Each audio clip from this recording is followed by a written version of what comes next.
Hey, everybody, welcome to another episode of Grand Reckoning. Our guest today needs no introduction. We have Scott Horton from the Libertarian Institute, also from the Scott Horton Institute, and also from every book you've ever read about regime change that's worth reading. We have him on to talk about regime change in general, but also with Iran. But I want to kind of start with something that I think a lot of people miss when they're listening to libertarian commentators on war, which is that there is a difference between the praxeological argument and the morality argument, whether something is moral or whether it's strategically just stupid to do. And so a lot of times we will make an argument that this is strategically stupid to do, and people will think, oh, does that mean you back the morality of the other actor? And I want you to kind of expand on that, Scott, if you would. Oh, sure. Well, I mean, even just on the moral level, we're Americans, and presumably, maybe ostensibly, we, the people of the country, are sovereign, and the government exists to protect our rights and serve our interests and obey our will as determined by our elected representatives and a bunch of crap like that, right? So it's our responsibility to critique our government when it's doing the wrong thing, as opposed to when, Ruthenia attacks Roldania or whatever. That's none of our damn business. And when our government is making a big morality play out of what's happening in some other country in the world, you can bet that it's because they want to intervene and get away with pursuing their own interests, and they're using this supposed moral atrocity as their excuse to do it. And so then whether it's stupid also plays into the morality of the thing, because if the policies that you're pursuing are written by a bunch of people who are just completely obsessed with their own wishful thinking, then they're going to screw everything up. They're going to pursue the wrong interests, the wrong ends, with the wrong means and the wrong times and places, and ruin everything for everybody, which is what we can see happen time after time after time. So yes, are all the Oriental regimes in the world abusive of their human rights and whatever? Yeah. I mean, we only invented, Lockean natural rights theory a few hundred years ago in our very, very far Western civilization here. And we haven't done the best job of spreading it throughout the world. And so, in other societies, they have other priorities, right? Like the Buddhist Tibetans, the monks there, their idea of the good life is not individual freedom. It's being the best kind of monk you can be together or whatever. I don't know. And there are plenty of other civilizations with a lot of other priorities. In Russia, they've been invaded over and over again from all different directions. And so their whole thing is they want a strong state that can protect their independence first. And then freedom is less important than that, because what freedom do you have if you're conquered by foreign powers? None. So they'll take a strong leader if he can keep the barbarians at bay, or worse, the civilized, then they'll support that, right? Here, we can believe in individual liberty as a higher priority because we've got only Mexico and Canada and fish that threaten us. And so we have the kind of, or each other, but we have the kind of stability here in our country where we can prioritize individual freedom and these other type of things and whatever. So if you ever, and look, and I really am sincere about this because, and I guess you could say that in a funny kind of way, even though there are arch enemies and everything, I'm slightly sympathetic with the neoconservatives more than just reactionary paleocons who might genuinely say, like, I truly don't care about the rest of the world. Well, I do. And I agree with the neoconservatives that it would be preferable if people had forms of regimes around the world that simulated self-government and checks and balances and a changeover in rulership so that there's accountability for the people with power. States are terrible monopolies on violence. So you want to have as much accountability as possible within those institutions. And I wouldn't mind living in a world where America and Americans and even our regime in Washington lectured the rest of the world about how they're not doing it good enough. Your trials aren't fair enough. Your judiciary isn't independent enough, or whatever it is. And yet, America is the most violent and destructive force in the world today, all of its public relations notwithstanding. So you take a look at all of the countries that we want to criticize, from Russia to, every country from Nigeria to Pakistan, right? In the entire Muslim world. There's plenty to criticize everywhere. And yet, in so many cases, the worst things about those countries is our government there. And what are they doing in Somalia? Are they spreading peace and liberty and an independent judiciary and a rule of law and all of that? No, they've been doing nothing but spread chaos and violence and high velocity explosives since December 2001, 25 years ago. They've been doing this. And so, 24, So, and then the same thing for Iraq. The worst thing about Iraq is that America picked it up and smashed it into 1,000 pieces. Same thing for Libya, same thing for Syria, same thing for Afghanistan and a great part of Pakistan anyway. And so who the hell are we to talk about the rule of law and all that? You guys probably saw in the last week where the Prime Minister of Canada gave a speech where he said, listen, the rules-based liberal world order, it was basically all a sham. And we were going along with it because it benefited us. But now that you're turning it against us, now we balk.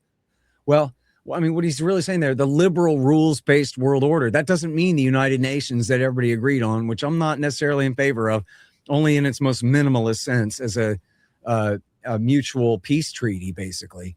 But what they mean by the liberal rules-based world order is the White House.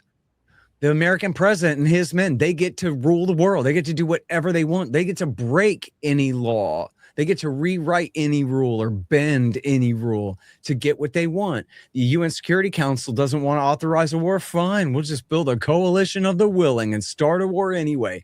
Break any precedent in order to set any new precedent without any regard for the future. I mean, Vladimir Putin, when he invaded Ukraine, he said, well, they're persecuting a minority, and it's perfectly legal in law for me to break away a part of a country in order to protect the ethnic group being persecuted there, just like Bill Clinton in Kosovo.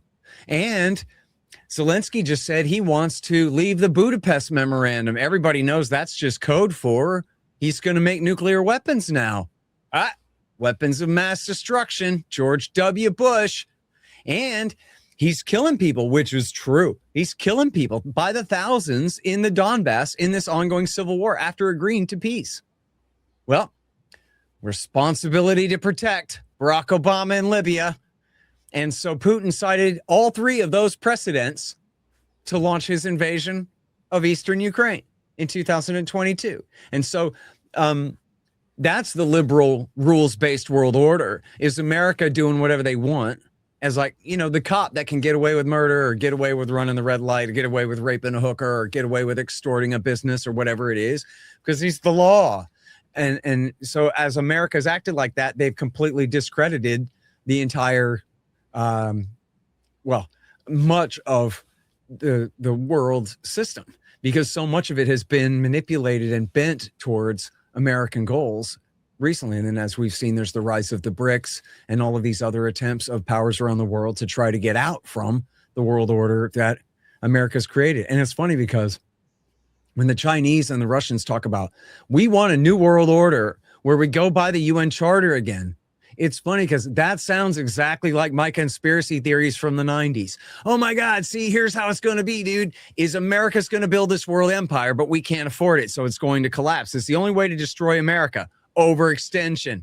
And then once America's destroyed, then the real new world order comes, and it's the Russians and the Chinese and the United Nations. And so you get it? That the Russians and the Chinese don't have the power to build a world army and enslave us, and that's not what they're talking about.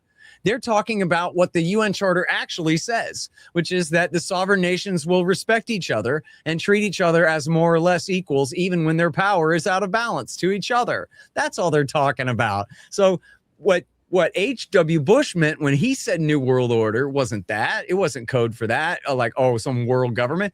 It just meant America ruling the world for as long as we can get away with it, exploiting our unipolar moment as long as and as hard as we can. So the whole thing is a big distortion. The whole thing is a project in folly. It's resulted in nothing but chaos. And so the thing is, the correction, I don't think should really be that hard. If you consider the amount of money that is simply being destroyed on this attempt to dominate the planet, all that money could just be saved on and spent on other uses, even just paying down the debt, or just stop running the damn debt so high. Pay the other domestic charges, all other things being equal, pay the other domestic costs of government while abandoning the world empire. It's already 1.7 trillion a year. When Trump says he wants to increase it to 1.5, it's already 1.7. He's talking about adding up $500 billion more than that. So how do you view the rejection that Trump has had of the liberal international order? To a great extent, at least the trappings, the moral, ideological trappings of the speech around it are no longer used. Now Trump is talking about having spheres of influence, very much like Russia and China. Do you think that getting rid of the hypocritical element of this is a positive development, or it just doesn't matter what you call it because the substance is the same? That's a very wise way to put it. So here's the thing, right? Is there's a huge dichotomy built into the thing between, like, say, George W. Bush and Dick Cheneyism, which says that we want to push the whatever international law out of the way so that we can get away with murder and do whatever we want. And we don't want to be, hemmed in by anyone else telling us no, versus America retrenching and eschewing the burdens of superpower status, as Jeane Kirkpatrick said, right? And saying, we are retreating to our hemisphere. You guys take care of your own. That's something different. So what I think what we're getting really is, just like in Horton's Law, a politician can always be counted on to keep all of his bad promises and break all of his good ones, right? So what you get is more belligerents here in the Americas without actually coming home from Germany and Italy, Korea, and Japan, right? So they try to have the best of both worlds. So I'm reminded of, this was, like I say, I was a New World Order kook in the 1990s, right? This is all the grand design. I'm a G. Edward Griffin guy. He wrote The Creature from Jekyll Island and was like the John Bircher's greatest conspiracist of the 20th century. He's still around. He's a good man. But his idea was, this is the grand design of the grand Illuminati, skull and bones, Freemason conspiracy, the Rockefeller conspiracy, to eventually create a one world federal government under the UN. And that anything, whether it's the Republicans or Democrats, anything they're doing in foreign policy ultimately is working toward that end. That was the New World Order conspiracy theory of the 1990s, okay? So then W. Bush and Dick Cheney come in, and they're just not one worlders, right? Especially, I don't know, W. Bush is George Bush's son. So I don't know if he knows what he is. He's probably whatever Dick Cheney tells him to be. But Dick Cheney is not some kind of one world pinko, right? He is on a more nationalist kick that says we're going to do what we want in our interest and no one can stand in our way. So I'm going somewhere with this. Sorry. So Richard Pearl, who was one of the most important neoconservative ringleaders who lied us into Iraq War II, he wrote this important essay. You can still find it, I'm pretty sure, at The Guardian. It's called Thank God for the Death of the United Nations by Pearl. That's P-E-R-L-E. And so in that first paragraph, he says right there, death to the liberal conceit of a new world order administered by the United Nations Security Council and all them left-wing homo Eurocrats in Brussels, as though they can provide security for the world. We know the lesson of September 11th is we will now take charge of everything and we will do what we want to secure our interests in our interests, and screw you guys, right? So one here, I'm saying, wow, that's not part of G. Edward Griffin's grand design to build a world government. Clearly, Richard Pearl is outside of that consensus, man. The way that he disdains what, the more liberal Clintonites might have sounded like anyway, even if that wasn't actually the policy they were pursuing. And so when I read that, I thought, oh, wow, now isn't that interesting? See, it's like the horror movie Funhouse mirror version of the John Birchers, right? The John Birchers are saying the United Nations threatens our sovereignty, and they threaten to override our Constitution, and they threaten, and they constantly do, mandate that America intervene in problems in the world that are none of our business and that cost us money and ultimately ruin our country when we shouldn't be doing that, right? So here, Richard Pearl, the neoconservative, is turning that argument completely on its head. And he's saying the UN stands in our way, so screw them, which is an entirely different, conservative argument, if you want to call it that, against the UN. And it's so funny because I remember I was painting a house at the time at the dawn of the Iraq War, right at the start of the Iraq War. And the guy whose house I was painting mumbles something United Nations. And I'm like, oh, yeah, you hate the United Nations too? And he goes, yeah, they sure aren't very proactive, are they? And I went, oh, not proactive. Man, we want them to go away is the argument, dude. Not we want them to be more proactive, which is 1990s business jargon for doing the wrong thing. Like what in the world? And so when I hear Donald Trump talk like that, I don't hear Ron Paul talking. I hear Dick Cheney, basically. America first means I'm a big selfish jerk. Do what I say. Get out of my way, which is not what America first was supposed to mean, which is defend America first. Leave the world alone. Stop trying to be the policeman. Recognize the cost of the interest on your national debt every year as the problem that it is, and bring the empire home. Husband our resources. Conserve what we got while we still got it. That is what America first is supposed to mean. And instead they just go, they just kind of exploit like the lowest brow type of right-wing jingoism that like, yeah, only we matter, not other people, which is, even if that was right, that's supposed to mean, yeah, so screw them, leave them alone, let them defend themselves. The Italians, the Iraqis, the Syrians. Remember when Obama wanted to get us into war in Syria in 2013 over the first major fake sarin attack in Ghouta in eastern Damascus, there in the suburbs of Damascus. And the right-wing narrative was not that, hey, this chemical weapons attack is fake. What are you calling me stupid? Forget it. That wasn't it. The narrative was, screw the Syrians. We don't care if they got gassed. We're still not going to help them. And my attitude was, good, I'll take it. Fine, good enough, right? It doesn't matter that it was a lie. It doesn't matter that it's disdain for the average Arab, no matter their sect, that is leading to this sentiment or is bolstering this sentiment. You see with Iran as well on Twitter, where you have conservatives literally being like, if they want to overthrow their government, let them overthrow their government. What does that have to do with us? Sure, and that's a little nicer than just screw them, let the Ayatollah gas them all, right? Which is essentially was part of, right. But good enough, right? The idea being fine. Like if you really have that much disdain for the foreigners, then going to help them is not a good enough excuse to go to war then, is it? So, but instead, again, we get like the worst of both worlds, right? We get like, well, I hate them people, but I guess it's okay to kill them on their own good, for their own good, or what, you know what I mean? Where it's just like you guys were kind of saying in your introduction here, like we're taking their oil, or we're doing this for our interests, and we're getting this X, Y, and Z out of it. So now that's how you start to sell that stuff to the Republicans, it seems, because they're selling it on, we are getting something out of it, and screw them. In Iran, no. Like in Iran, they're basically going with, we got to help the people there. The Ayatollah's killing too many dissenters, and so we got to go and help them. And they're coming up with these ridiculously inflated numbers.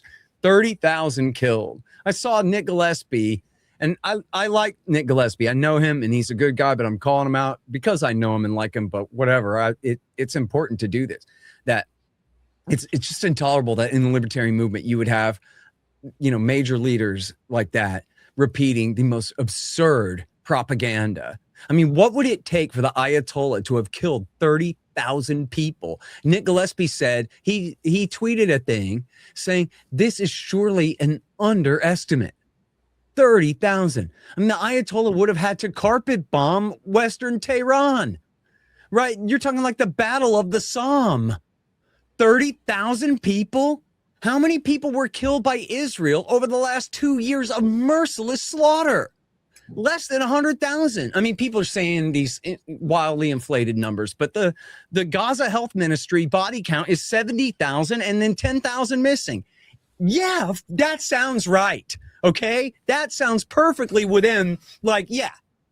Now you're telling me that the government in Iran killed 30,000 people, almost half of that, in a couple of weeks, without any actual major battles that can be documented anywhere. You're talking wholesale slaughter. It is impossible. It is impossible that that is true. There is no way in the world that that is true. And you got people just repeating it and the number just doubles. I heard it was 3,000. I heard it was 6. I heard it was 8. Now it's 10. Now it's 20. Now it's 40. Now it's whatever you want. Now 30,000 is like truly an underestimate. And so you see now where once that number gets high enough and you're supposed to swallow that, then you go, wow, well, I guess at this point we'd be killing fewer people if we sent the Air Force in there to save them with high explosives by blowing up their government on their behalf. And to think of the absurdity of Donald Trump parroting literally straight out of Barack Obama saying, oh, they're killing protesters. We have to go save them. Victoria Nuland told Yanukovych in December 2013, you're forbidden from using force to put down this insurrection. And if you do, we will intervene against you. You must allow yourself to be taken over by these people. Which, look at what, and in fact, the Iranians call the Americans out. I'm sorry if it was the head of Border Patrol or ICE or one of these guys at Homeland Security said, anybody raises a brick, anybody comes at any federal officer aggressively in the situation in Minneapolis, you'll get shot. That's it. You raise a non-lethal threat. I mean, a brick is a potentially lethal threat, but not to a cop with a gun. It's not. Give me a break, whatever. And they're saying, we'll blow you away. Can you imagine for a moment an armed encampment of protesters in downtown Washington, D.C., taking over government buildings and led by the Ku Klux Klan and the Aryan Nation? And hell, I'll throw in the FBI's friends at the Aryan Republican Army or whatever white supremacist group that you got. And those guys are the ones leading a avowed potential violent insurrection. The U.S. Army would go in there and kill them. And we already know that because Herbert Hoover sent Ike Eisenhower and what's his, geez, I forgot his first name all of a sudden, MacArthur, to go and clear out the bonus army. And they were not armed and they were not threatening insurrection. And they were camping on the other side of the Potomac River. And they were just saying, we want our bonuses from World War I to just try to survive the Depression. And so we want our bonuses early, but they were not armed and they were not saying, or else. They were saying it's a matter of honor. You owe us, pay us. That was it. And they sent Eisenhower out there with bayonets and they killed people. They cleared that place out. And you think Barack Obama or Donald Trump or Joe Biden would go, oh, well, you know, the French version of Victoria Nuland came over here and instructed us. We're not allowed to use violent force to protect the state. We just have to let these people overthrow us. Okay. They'd nuke Paris and then they'd kill all the protesters. So then in Iran, what happened? You had peaceful protests, a massive protest against inflation, and which is a huge part of that is America's economic war against Iran. You had a huge protest movement. Then you have armed teams of obvious either outright foreign agents and assets or traitors, domestic traitors who are serving the interests of America and Israel, including Kurdish communists, you know, connected to the PKK in Turkey and the YPG in Syria, the PJAK, or maybe they dropped the J and they just call themselves PAK now, which is just the Iranian version of the PKK, and including bin Ladenites and including monarchists and MEK communist cultists, all killing people Like, the Iranian regime has said that at least hundreds of their security forces were killed. And this is the same kind of thing that we saw in Kazakhstan at the I believe it wasn't it in January of 2022, where you had a massive economic riot breakout. And then all of a sudden there's armed teams of men who are, seizing police stations and, important railroad crossings and whatever. They're trying to accomplish an insurrection. You don't know exactly who they are, but they're presumably run by the Turks and the Americans, running around. Same kind of thing here. You got the Azeris, the Israelis, the Americans, and probably the Turks, or I don't know the Turks in this one, but the Israelis and the Azeris and the Americans intervening here and killing people. So yes, one, I'm not justifying. I'm saying any nation state in the world is going to put down an armed insurrection like that. And then two, what a bunch of crap that we're supposed to believe that the regime just went and just started wholesale massacring peaceful protesters, when that's not right. They're fighting the guys who are waging the armed insurrection. And, they just haven't shown any evidence anywhere of some giant town square full of civilians chanting peaceful slogans, then being, mowed down by Gatling guns or whatever. Like, you ever see, you guys are too young, the 80s movie Gandhi? There's a giant crowd of people and they massacre them all. I remember watching a documentary on HBO when I was a kid about how it was like, God, came down to help them convince the extras to fall down dead on cue and whatever. It was like a miracle that they got. It was like a huge production catastrophe, but they ended up making it work. Like, this is kind of one of my critics of some of the analysis of the war in Ukraine, where people are coming up with these huge body counts, where it's like we're supposed to believe maybe, even more than 1 million, 2 million even have been killed on the Ukrainian side or the Russian side. And it's just like, yeah, no, man, you have to show me the volume of where that's happening. Like, we all understand that the war in Ukraine is a bunch of guys fighting in frozen, muddy trenches. And there's artillery and tank rounds and, of course, drones. But like, it's very reminiscent of World War I style warfare in terms of the trenches and the artillery and all that. But not in terms of like human waves of tens of thousands of men being ordered on foot to like rush opposing trenches on with bayonets and then being mowed down by machine guns by the thousands and thousands and thousands and thousands like in World War I. It's just not like that, or artillery even. It's just not like that. They've been fighting in much smaller units with much smaller advances, even all along, even at the beginning where they were making much more like heavily manned advances. Still nothing like that. Was it 20,000 people being killed in a weekend or whatever? That's just bullshit. Anybody who's saying that, like, you got to show me where do you have a battlefield like that? You look at where, yes, thousands died in Bakhmut on both sides, maybe even tens of thousands over the course of a year or something. But like tens and tens and tens and tens and tens and tens of thousands died over Bakhmut? Nuh-uh. Like, not based on any reporting I ever saw out of there. You know what I mean? I don't know. I'm off on a tangent, but I just encourage, skepticism about stuff like that. Especially when the people are talking about, and even when it's anti-war people, when they're talking about the side that they're against and they're giving you really big numbers, like, yeah, always just stay conservative. That's all, So there's two things. So one, I want to point on the praxeological point here too, because here's a good thing. I've literally seen from your standard Hasbara sources that there were, and I'm going to directly quote, resistance missiles shot by protesters into regime targets. That sounds like something Hamas would have wrote. Literally, like resistance missiles. You know what I mean? So it's like, that's kind of the point that I'm making is like, there's that praxeological. It's like, what do you expect a government to do if protesters are sending missiles into their buildings? And they literally had. And again, not saying it's okay. It's just the point of like, what do you expect? And they literally said mostly peaceful protests with massive arson fires in the background, exactly like in Minneapolis in the summer of 2020.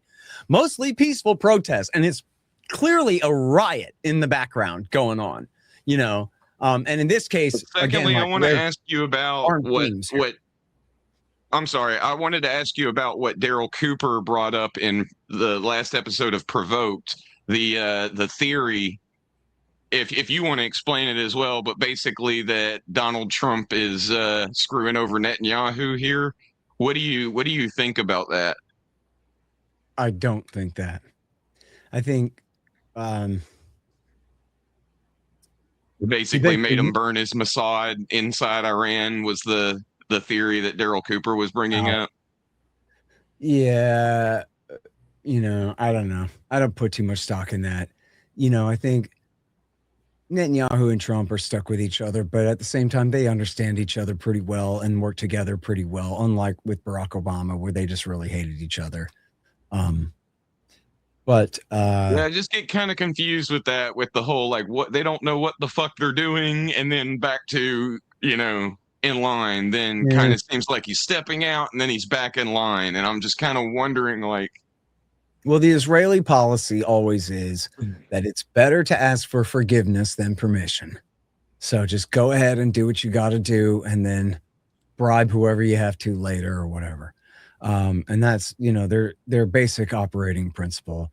So, there may be times where Trump is reeling Netanyahu in by picking up the phone and telling him, hey, man, knock off that one thing or slow the pace of that one thing down or something.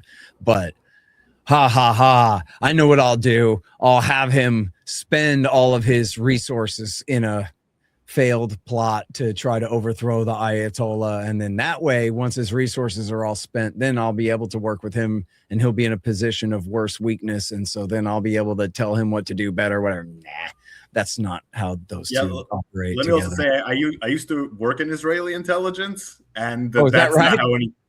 Sorry? I said, is that right? That's right. Unit 8200. And the way it works is our assets, Israeli assets, and American assets are the same assets. They gather information together.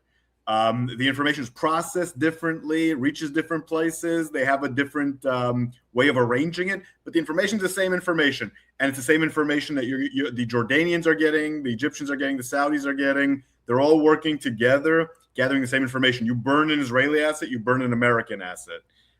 There's really no way you could possibly do that. Yeah, I think, to me, the kind of simplest explanation of what happened here was that they took the shot. They hoped that they could drum up enough of a revolution, like the Bay of Pigs. Once we get our guys in there, the people will rise up and take their side and overthrow Castro, right? And then it doesn't happen. So it was like that. They support the guys and they go, the people all rally around the monarchy and or the MEK cults or whatever. After all, the exiles always make big promises, about how welcome they'll be and how easy it'll be. And then, as a matter of course, it doesn't work out that way. So and another element that's important to note here is that despite the common wisdom, Israel didn't want the Iranian regime gone at this particular moment, and the allies didn't want the Iranian regime gone at this particular moment because they're worried that there's no one to replace them, and that nuclear weapons will fall into irresponsible hands, and that there's going to be waves of refugees going into other countries, destabilizing them, including Saudi Arabia and the Gulf states.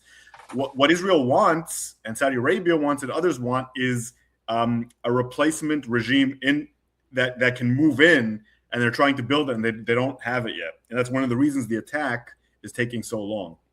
So then would you say, let me ask you then, do you think that essentially what happened was they had these big inflation protests and they said, well, let's go ahead and try it and activate our groups now and see if we can do it because the opportunity has presented itself, but it just wasn't enough? Yeah, exactly. It came very I'm close buying too, but it was an intriguing theory that Daryl Cooper brought up, and I got a lot of love for Daryl Cooper, given he's the reason I pretty much understand the Israeli conflict. Well, and he's no kook, and he was repeating a story that he had heard. He wasn't vouching for it, but he was saying, this is one interpretation and all that. So that would, I think, makes the most sense, that the inflation protests started and they said, okay, well, let's go ahead and activate, Notebook Red or whatever and send in the PJAC and the MEK and the monarchists and see what we can do. And then it didn't work out. And then Trump, I'm not exactly sure what was the purpose of him threatening air war there. There was someone in particular that they were trying to prevent from being executed or what it was. But, then, and I'm not sure about this, because the Israelis, they put out a lot of Hezbollah and, Barak Ravid and Axios are, a great avenue for Netanyahu to get his version of the story out there a lot of the time. And that was that. Oh, yeah, no, Netanyahu also asked Trump not to do it. But if that is true, that would be only true in the context is if you zoom in. Yeah, well, the day before yesterday, he said, come on, let's do it. Let's try it. And then they decided, actually, it ain't going to work. So what's going to happen is you're going to start bombing them. Then they're going to start shooting back. And we don't have a good plan C. So let's just not. Right. The Israeli doctrine on regime change is the following, and it's very widely accepted. It only works when the army, the main security forces, switch sides. And in Iran, that's very problematic because the IRGC is the one that handles internal security. They keep the army out. The army might switch sides, but the IRGC will never. So they were hoping that the IRGC would under all this stress, but they did not. And also there were no serious defections in the army. So once they saw that, it just didn't quite reach the level that they expected. They don't want to shoot all their wads, without being able to actually overthrow the regime. And that's probably what would have happened. That's what's going to happen for sure if they bomb now. That's why I see them moving all these assets into the region, and I don't exactly know why. Maybe it's in order to get some kind of deal. That seems more likely to me, kind of like what he did in Greenland. Threaten them and get a deal. And it seems to be working too. They're making all these offers right now. What do you think, Scott? Well, I agree with your basic assessment. I don't know what you're talking about when you say they are making all these offers right now. Who's making which offers? The Iranians. Tehran is making offers. I don't know what the content, but Trump was saying they keep talking to us. The Israelis are aware that they're making offers. They want to reach some kind of deal, and it'll be a deal that would favor the United States very significantly because they're in a really weak spot. Their regime isn't about to collapse, but they could end up losing a lot of the areas in the periphery with our separatist groups. Yeah. That's what they're really concerned about right now. So the offers they're making, I don't know the content, but I'm sure they're pretty far-reaching.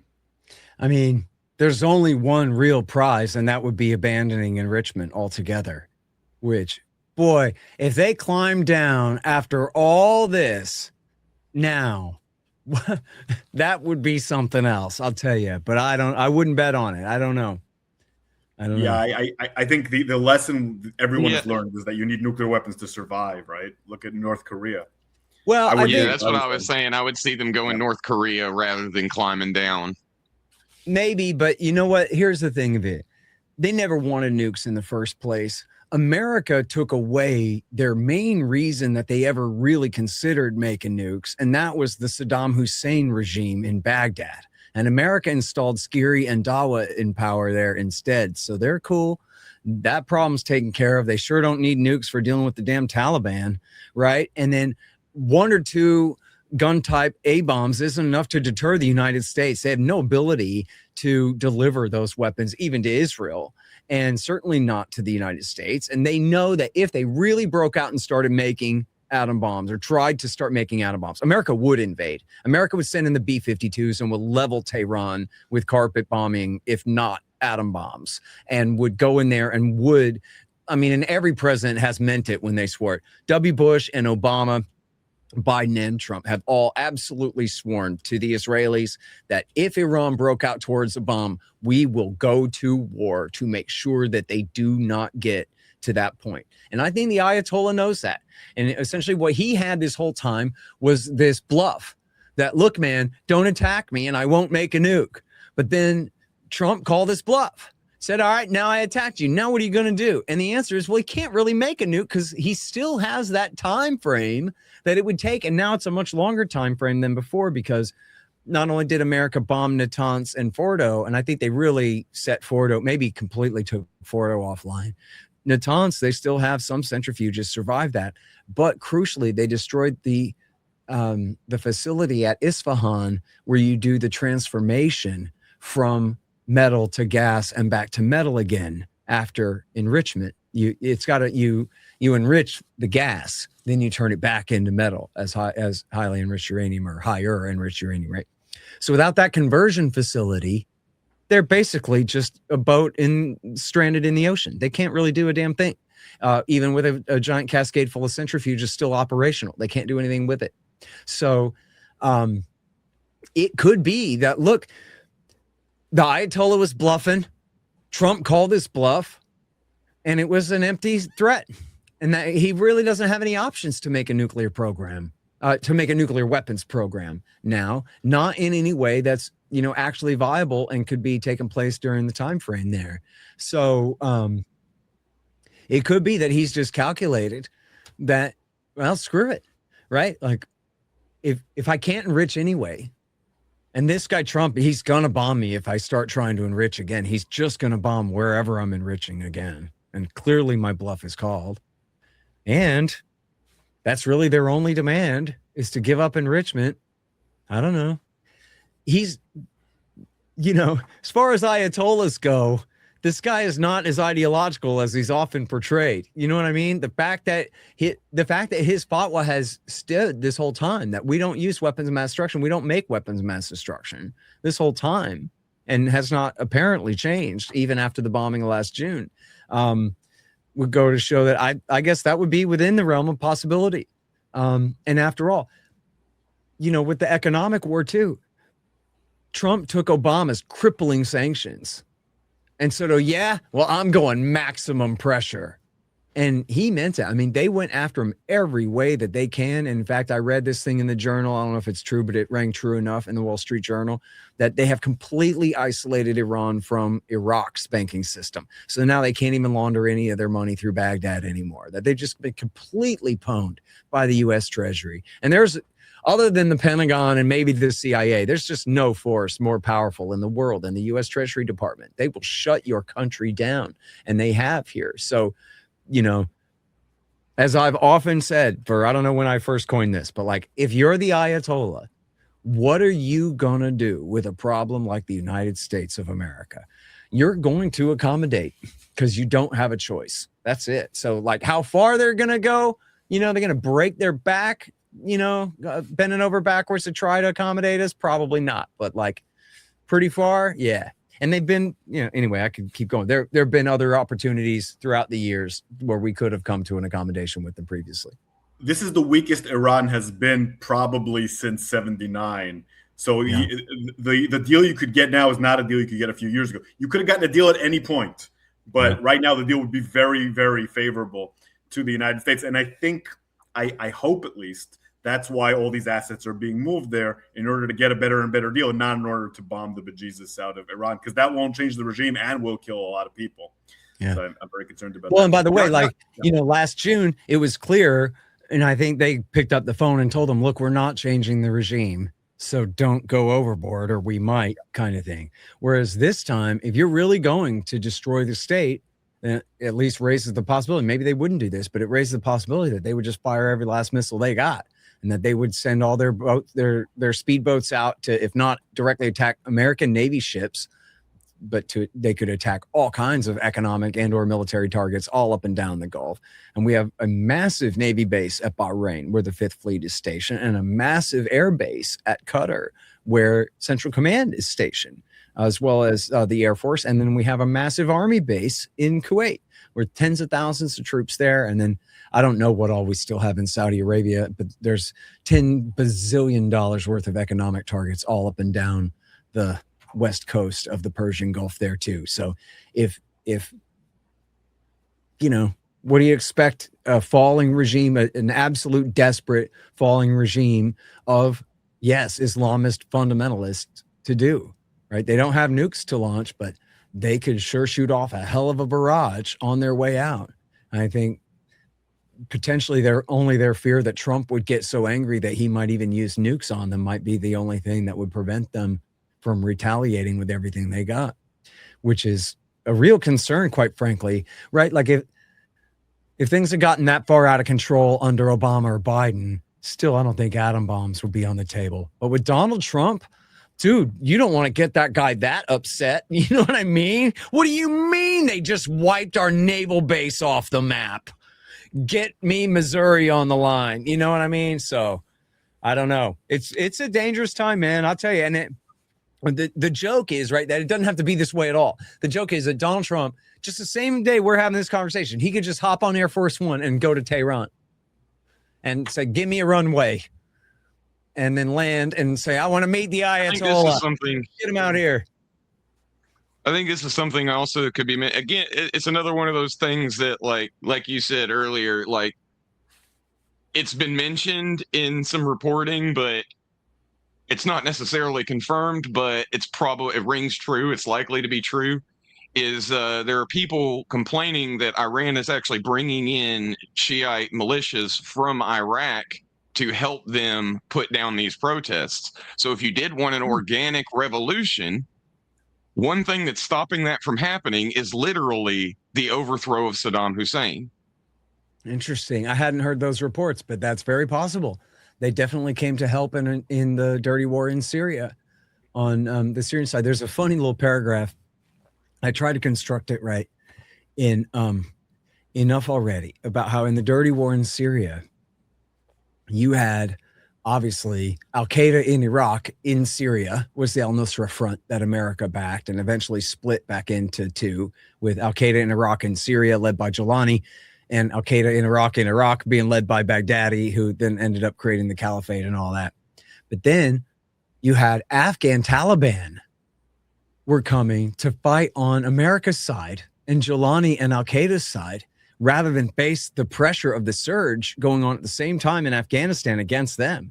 They were going to fight on America's side in Syria. And then you had Afghan Hazaras, who were Shiites, who were part of the coalition government that America was backing in Afghanistan. They were going to fight on the side of Assad and Hezbollah and Iran and Russia, trying to fend off Al-Qaeda. And then you had Shiite militias from Iraq, who were the people that we have fought Iraq War II to put in power that whole time. And 4,000 of our guys died fighting on their behalf in that war. They then would go also to Syria to fight on behalf of the Assad regime, Hezbollah, and Iran and Russia. So the same time that Obama was doing all of that in Syria, you literally had participants from our wars in Iraq and Afghanistan fighting on the opposite side in the war in Syria. And then while at the same time, famously, you had American-backed Kurds fighting American-backed bin Ladenites over like the city of Afrin, for one, was the famous headline in the Los Angeles Times. And where right now you have, as we record this here in January of 2026, you have a massive offensive by the bin Ladenite government that is now the regime that rules Damascus ever since December 24, are now on a massive offensive against the American-backed Kurds, who are no longer American-backed, who are finally being left high and dry, as was always their destiny, to be destroyed by bin Ladenite forces. And then, of course, with the ritual, rape and murder and selling of the female Kurdish captives and the rest. So it really is. It's just like all this is happening kind of in slow motion right in front of everybody, and people are kind of in denial. I almost am afraid to highlight it because I don't want to monger war against Syria, but America's built another bin Ladenite caliphate in Syria. You know, the last time when Obama did this, they refused to go west. They just went ahead and went east and sacked Western Iraq and created their caliphate there. Here, they've taken Damascus and have all the territory all the way to the sea. And they have friendly Israel and friendly Turkey to their south and their north, and an extremely weakened Hezbollah to their west, and no regime in Damascus for Hezbollah to assist anyway, right? The Assad government and the Ba'athist regime is gone. Their military force is over and gone. So, like, how long is this going to conspiracy theory about old Jelani? Well, I mean, he's clearly works for the United States. Yeah, he clearly is an American asset. And they've been working very hard to rehabilitate him since at least 2018, I think. There's a guy named Martin Smith, who's a producer for PBS Frontline, who I knew from back in the W. Bush years. I'm old and I've been at this for a long time. And I used to interview this guy back in the W. Bush years. And he did this special, and they were like really trying hard to push it out.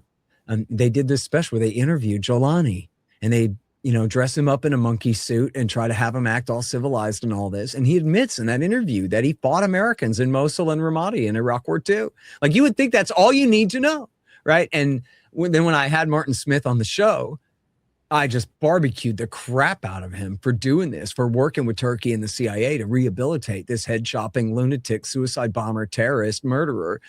And it was so funny because at the end of the interview, he goes, "Geez, Scott, that was like being on Fox News." I said, "No, Fox News supports Al-Qaeda in Syria just like you do, dude. This is like being on," and it was actually for KPFK, like left-wing peace radio in Los Angeles, which I had a show on there at the time.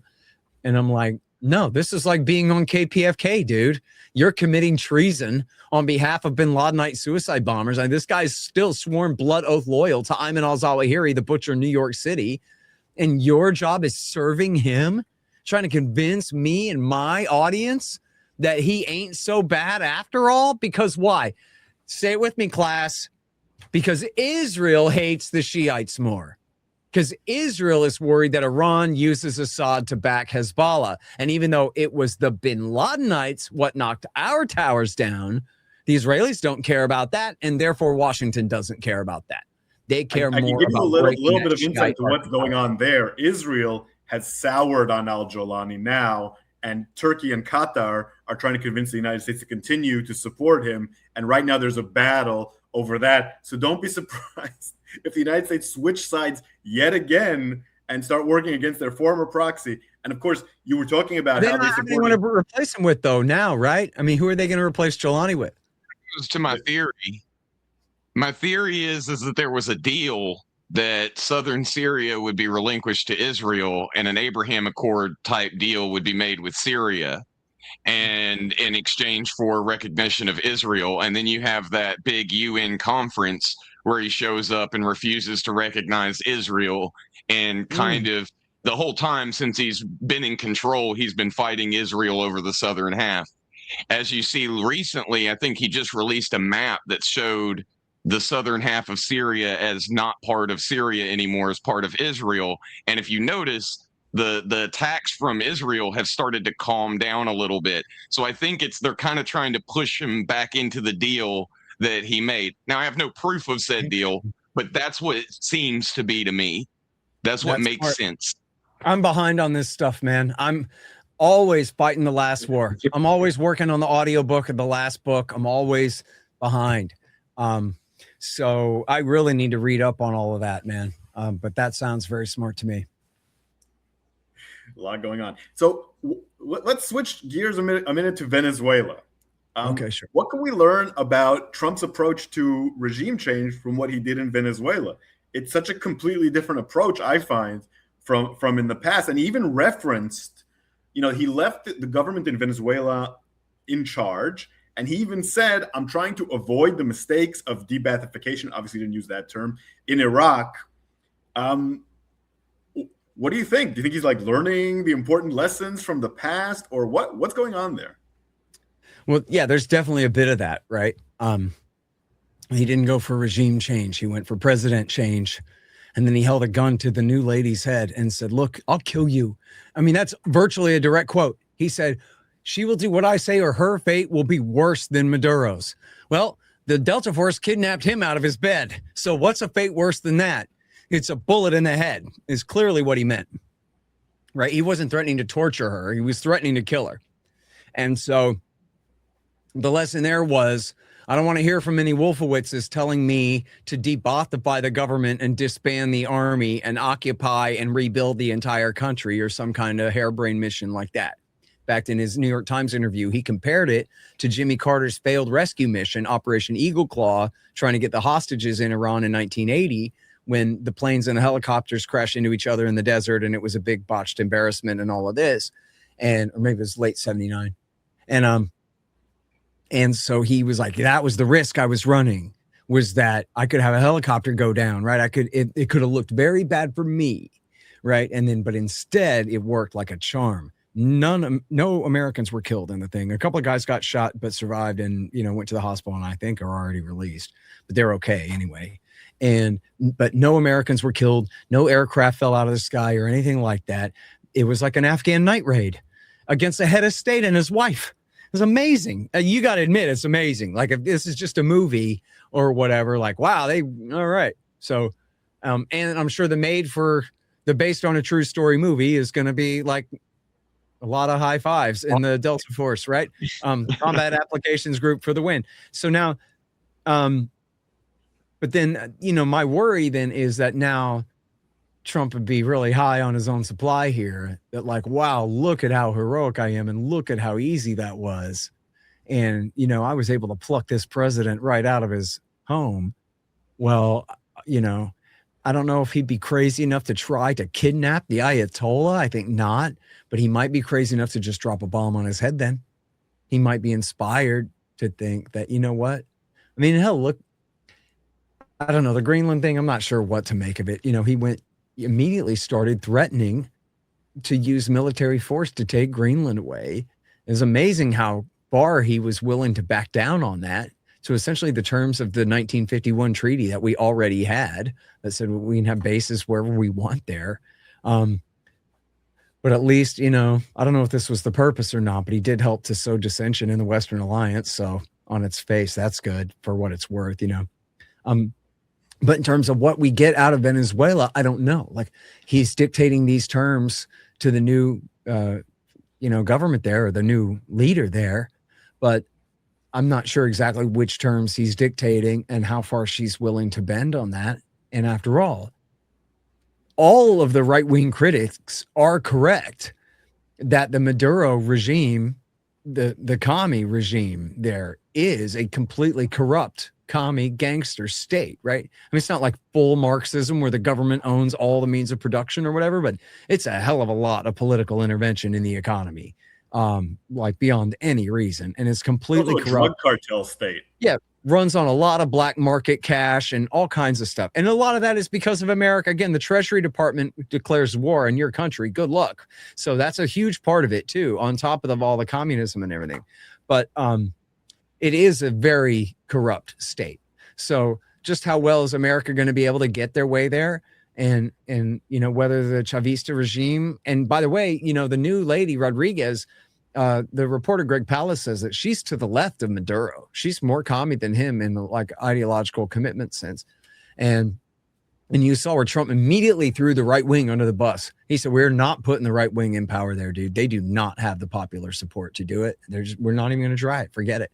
And told, through that lady Machado and what's his name? I'm sorry. The old man that ran in her place last time and won, but was denied authority. Trump has just said, we're not even thinking about putting those people in power. Forget that. But we're just going to make the Chavistas do what we say. So, I think probably their biggest demand is going to be to kick China out and stop selling oil to China and prevent Chinese corporations from monopolizing mining there and stuff like that. I don't know if they have any other, major interests. Chevron is already pumping gas out of there, and the other oil majors don't seem to be very interested in it, So I think it was a miscalculation with the oil. I was talking to a person I know on the energy board. They were telling me that both the Greenland and Venezuela thing, they had a lot of energy concerns behind. Greenland with rare earth, Venezuela with oil. But they didn't consult with the oil companies until the operation was already started. And I don't think they realized how much stability you need in order to pump oil, especially in a country that nationalized it before. And in Greenland, they managed to get a lot of the mining rights. And that's why. So there's a lot of old-fashioned imperialist sort of resource robbing here. And that's also why he doesn't want democratic opposition in Venezuela, because they would be more nationalist and they would want to keep their own resources. And there wouldn't be an excuse to plunder them either. Yeah, that makes a lot of sense. So, geez, I don't know. I feel like I should ask you questions about Unit 8200 and your role there and the secret truth that you can tell us about the horrible things that the regime has been doing to the poor Palestinians over there. Well, when I was there, if you guys have a few more minutes, we can do it for a second. Yeah, but I have to go, and I'm shutting things. No, but when I was there, things were not great. But it was the second Intifada. I guess I'm a little bit older than I look, and it wasn't like this. What I felt at the time is that we were using a heavy hand to fight terrorism. We weren't always following international law. I definitely didn't feel like Israel was trying to commit genocide against the civilian population or anything like that back then. And I also, part of my role was to find where there were civilian infrastructure targets in order for us to avoid them, which today is hilarious because today they map out, and I have this on good authority from Israeli sources, today they map out the infrastructure in order to destroy it. Everything, it's the opposite of what we used to do. And I focus on that a lot, A, because that was a lot of my role, and B, because it shows you really the difference between it. So from my perspective, Israel at that point was just, a military occupying power that didn't care that much if it killed civilians.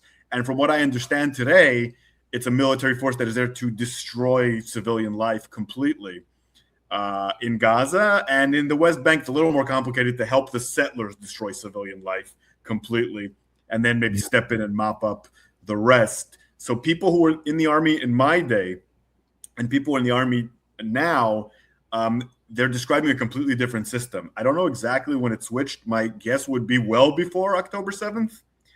But I couldn't tell you exactly. And I was dumb enough to believe early on in the war that Israel was the same as it was when I was there. Bumbling and too aggressive, but ultimately just trying to defeat Hamas. And after a few months, I realized that they weren't trying to defeat Hamas at all. And I can't say that was the case when I was there. I think everything was very much focused on suppressing terrorism and succeeded in suppressing terrorism just in a very brutal way. So I think the IDF has changed a lot since then. Also, the technology they have today in that unit and the technology they had in my day is completely different. They are able today, and this is a issue that's not discussed enough, they're able today to separate civilian and military targets much better than they could in my day. And they use it for evil and not for good.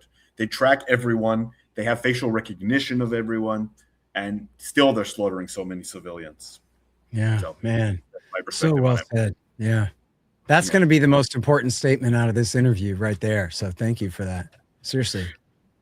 Oh, no, you're definitely your statement, Scott. But yeah, we should have you on also to discuss Israel at some point and all that stuff. Every conversation with you. Whenever you're willing, we'll do that. I just definitely wanted to get into Iran, given what's going on right now and all the drums beating for the war. And well, here, before I go, guys, let me plug my academy. Let me put in a plug for my new thing. So I've been the director of the Libertarian Institute for, it'll be 10 years this year. But the Scott Horton Academy is my new project I put together with Tom Woods, and he calls it Scott Horton Slowed Down, so you can catch up.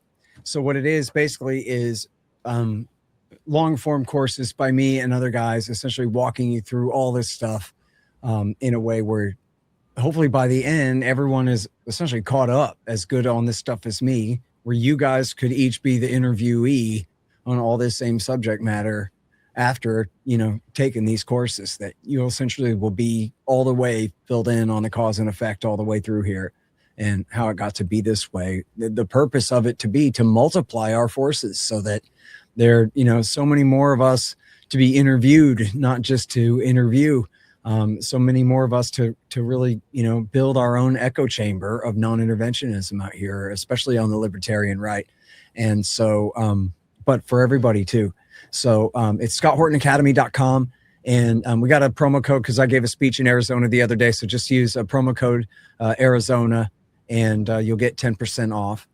And it's me on the terror wars and on the new Cold War with Russia and the war in Ukraine, as well as Ramsey Baroud on Palestine, Bill Bupert on how America lost every war since 1945, James Bovard on the police state, Adam Francisco debunking Christian Zionism, and soon we'll have courses on by CJ Kilmer on how Woodrow Wilson is the worst person who ever lived, and Grant F. Smith on the history of the American Israel Public Affairs Committee. And so, this is all very top quality stuff for people who are really interested in this stuff and you really want to catch up. This is for you. It's the Scott Horton Academy at scotthortonacademy.com. Sounds fantastic. Definitely. Just on that last point, everybody argues about who Donald Trump is, which reincarnation of what president, and I firmly argue Wilson. He argued that he was going to end the war thing, and then the second he got his second term, went completely ham into the war stuff. So I would say that Trump is Wilson. Also, the racism. Wilson was so racist. I totally see it. Yeah, way worse than Trump for sure on that. Yeah, he resegregated the civil service. Yeah, Trump's got a heart when it comes to regular people. Wilson did not. That guy was just the Lord of the Sith. He's just horrible. Well, we look forward to that episode. All right. Yeah. Thank you so much for coming on. Absolutely. Thank you guys both.